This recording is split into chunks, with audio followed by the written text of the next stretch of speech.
Assalamualaikum warahmatullahi wabarakatuh. Perkenalkan, nama saya Fitri Widyaningsih dari kelas TIE Angkatan 2020. Di sini saya akan menjelaskan tentang tugas rekayasa perangkat lunak yang diberikan oleh ibu dosen kami pada pertemuan minggu kemarin. Berikut merupakan narasi dari studi kasus yang diberikan. Jadi, dalam studi kasus ini ada sebuah perusahaan yang bernama MPC Soft Inc., yaitu perusahaan perangkat lunak lokal yang diminta untuk membuat sebuah sistem informasi, diminta untuk membangun sebuah sistem informasi untuk pasien yang memiliki atau yang sedang melakukan perawatan kesehatan mental. Pembuatan sistem ini digunakan untuk meningkatkan pelayanan mereka. Jadi, dalam sistem ini, pengguna meminta beberapa hal yang harus ada dalam sistem, seperti sistem yang dapat diakses oleh perorangan, sistem yang dapat memantau pasien, dan lain-lain. Dan di bawah studi kasus ini ada beberapa pertanyaan terkait dengan kelengkapan sistem atau kebutuhan-kebutuhan dari sistem. Berikut adalah jawaban dari pertanyaan-pertanyaan dalam studi kasus tersebut. Yang pertama adalah tentukan kelas pengguna. Jelaskan secara terperinci apa yang membuat kelas pengguna itu berbeda. Kemudian frekuensi digunakan, fungsi digunakan, tugas, dan lain-lain. Jadi kelas pengguna dalam sistem yang akan dibuat adalah sistem dapat diakses oleh staf klinis seperti dokter, perawat, dan pengunjung kesehatan. Jadi sistem ini dikhususkan untuk staf perawat ya. Jadi untuk pasien sepertinya tidak bisa mengakses dari sistem ini. Yang kedua, pengguna non-medis meliputi resepsionis yang membuat janji, staf reka medis yang memelihara sistem pencatatan, dan staf administrasi yang membuat laporan melalui rekap data yang ada dalam sistem. Jadi selain dari para tenaga klinis atau para tenaga kesehatan, pengguna non-medis juga dapat mengakses sistem ini, seperti resepsionis yang membuat janji atau staf administrasi yang membuat laporan. Selanjutnya, sistem ini mengatur perlindungan data dan kerahasiaan informasi pribadi. Jadi sistem ini dijamin aman dan tidak akan membocorkan data pribadi dari pasien. Selanjutnya, sistem dapat digunakan setiap saat. Jadi sistem ini memiliki kelebihan atau kemampuan, yaitu dapat diakses setiap saat, setiap waktu, 24 jam maksudnya. Sistem ini dapat menampilkan data rekam medis pasien, perkembangan pasien, resep dan obat pasien, dan janji pasien dengan dokter. Selanjutnya, sistem dapat digunakan untuk membuat laporan pasien. Jadi, staf administrasi dapat mengakses semua data-data pasien dari atau menggunakan sistem ini. Selanjutnya, pertanyaan nomor 2, yaitu gambarlah diagram konteks yang menggambarkan lingkup sistem. Berikut merupakan diagram konteks yang menggambarkan lingkup sistem. Yaitu yang di tengah ini adalah sistemnya, yaitu sistem informasi pasien untuk perawatan kesehatan mental. Nah, dalam sistem ini, ruang lingkup sistemnya atau hal-hal yang mengelilingi sistem atau hal-hal yang terdapat pada sistemnya yaitu ada sistem record atau catatan pasien, sistem administrasi, sistem presipitasi, sistem pembuatan janji temu dokter, sistem statistik kesehatan mental, dan sistem laporan manajemen.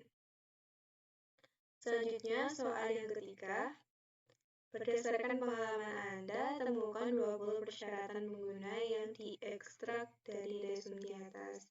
Jadi, setelah membaca studi kasus yang diberikan dan memahaminya, ada 20 persyaratan pengguna yang diekstrak dalam resume, yaitu sistem memerlukan internet untuk bisa diakses. Jadi, sistemnya berbasis online, tapi data dapat diunduh, jadi bisa diakses secara offline. Sistem dapat dijalankan di web browser seperti Google Chrome, Mozilla Firefox, dan lain-lain. Pengembangan sistem tidak akan mengubah file-file atau data-data dari medis. Jadi, karena tuntutan zaman dan juga mungkin kebutuhan dari pengguna sistem, maka sistem akan terus dapat berkembang, yang mengakibatkan sistem dapat berubah sewaktu-waktu atau dikembangkan. Maka untuk untuk mengatasi kehilangan data atau perubahan data, sistem ini menjamin bahwa tidak akan mengubah file-file atau data-data medis meskipun sistemnya telah diupdate atau dikembangkan lagi. Selanjutnya yaitu monitor sebagai sistem untuk memantau pasien yang terlibat dalam perawatan dan pengobatan. Monitor ini seperti dari perawatnya ya, atau dokter yang memonitor pasien melalui sistem. Selanjutnya, sistem ini bisa digunakan untuk mencatat informasi tentang pasien seperti nama, alamat, umur, keluarga terdekat, dan lain-lain. Konsultasi, tanggal kunjungan dokter, kesan subjektif pasien, dan lain-lain, kondisi dan perawatan. Jadi sistemnya lengkap, memiliki semua data pasien. Sistem juga bisa menghasilkan daftar pasien yang diduga dapat memenuhi perjanjian setiap hari untuk masing-masing klinik. Maksudnya ini ketika ada pasien yang membuat janji dan mungkin memenuhinya atau tidak memenuhinya, semua akan tercatat dalam sistem. Selanjutnya, sistem ini juga harus menjadi mudah untuk mempergunakan oleh staf medis dan harus diorganisir sedemikian agar kesalahan user dapat diperkecil. Maaf ya, ini kata-katanya sedikit membingungkan, tapi intinya sistem ini harus mudah digunakan oleh staf medis dan dapat memperkecil kesalahan user. Maksudnya ketika sistem dibuat dengan mudah, maka kesalahan yang mungkin saja akan terjadi itu sangat kecil. Selanjutnya, sistem ini juga mengembangkan tentang incrementally akan secara khas punya kurang perincian pada dokumen persyaratan. Selanjutnya, sistem ini juga akan menghasilkan pada setiap hari dan setiap klinik, yaitu daftar pasien yang ada dan diharapkan untuk menghadiri janji itu. Jadi sistem ini akan mencatat pasien-pasien mana yang mendaftarkan diri untuk datang ke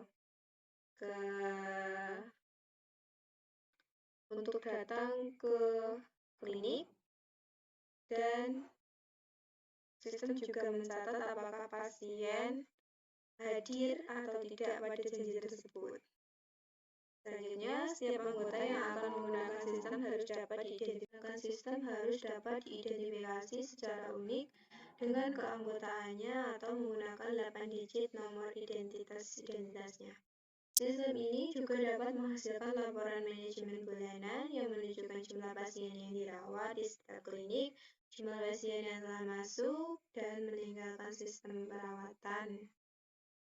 Sistem ini juga mendukung ringkasan data sehingga para dokter yang belum pernah bertemu dengan pasien dapat dengan cepat mengetahui problem-problem utama dan pengobatan yang telah diresepkan. Sistem ini juga harus tersedia ketika diperlukan keamanan, mungkin terganggu dan mungkin tidak mungkin untuk meresepkan obat yang tepat untuk pasien. Sistem ini juga harus memperingatkan staf medis tentang kemungkinan bunuh diri atau pasien berbahaya. Sistem ini sering berlaku untuk sistem secara keseluruhan dibandingkan dengan fitur atau layanan individu. Sistem ini juga bertindak terhadap input tertentu dan bagaimana sistem harus berkelakuan pada situasi tertentu. Sistem juga mendefinisikan karakteristik atau properti dan batasan-batasannya, misalnya keandalan, persyaratan, waktu tanggap, kebutuhan penyimpanan. Staf medis juga harus mampu untuk menggunakan semua fungsi sistem yang telah dibuat. Sistem secara normal juga mempunyai satu jangkauan pemegang taruhan. Kesehatan pelayanan manajer show juga dapat memperoleh informasi manajemen dari sistem. Pertanyaan yang keempat yaitu kelompokkan setiap persyaratan tersebut. Apakah kualitas atribut, kendala, gagasan solusi, definisi data, persyaratan bisnis, keperluan bisnis, penggunaan atau skenario, persyaratan antarmuka, eksternal, atau aturan bisnis. Yang pertama adalah kualitas atribut. Merek, yaitu sistem informasi pasien untuk perawatan kesehatan mental, adalah sistem informasi yang ditujukan atau digunakan untuk klinik. Kendala, sistem harus tersedia jaringan apabila diperlukan. Jadi ketika ada kegagalan server, jadi ketika ada jaringan yang terputus, maka akan terjadi kegagalan server. Yang selanjutnya adalah ide solusi. Desain keseluruhan sistem ini harus mempertimbangkan persyaratan privasi dan keamanan.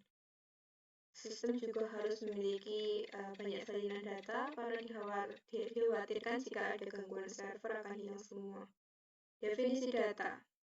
Pengguna sistem termasuk staf klinis seperti dokter dan lain-lain, jadi merupakan para pengguna data dan fungsi-fungsi sistem, yaitu seperti dapat membuat laporan, dapat mengetahui data pasien, dan lain-lain. Selanjutnya, persyaratan fungsional sistem medis. Privasi adalah persyaratan sistem yang sangat kritis dan harus dijaga secara ketat. Tidak membocorkan informasi dari pasien kepada siapapun. Selanjutnya ada persyaratan bisnis. Undang-undang tentang perlindungan data yang mengatur kerahasiaan informasi pribadi, undang-undang dan juga undang-undang kesehatan mental yang mengatur penahanan wajib pasien yang dianggap membahayakan diri sendiri atau orang lain. Use case atau skenario. Ada manajemen perawatan individu, pemantauan pasien, laporan administratif, dan yang terakhir adalah persyaratan antarmuka eksternal, yaitu desain keseluruhan sistem harus mempertimbangkan persyaratan privasi dan keamanan. Sistem harus tersedia bila diperlukan. Keselamatan juga harus diutamakan dan harus memberikan resep yang benar kepada pasien. Mungkin hanya itu penjelasan dari jawaban soal dari kelompok kami, kelompok 5. Saya Fitri Widianingsih. Berterima kasih kepada teman-teman yang sudah menonton video saya. Kurang lebihnya saya mohon maaf. Assalamualaikum warahmatullahi wabarakatuh.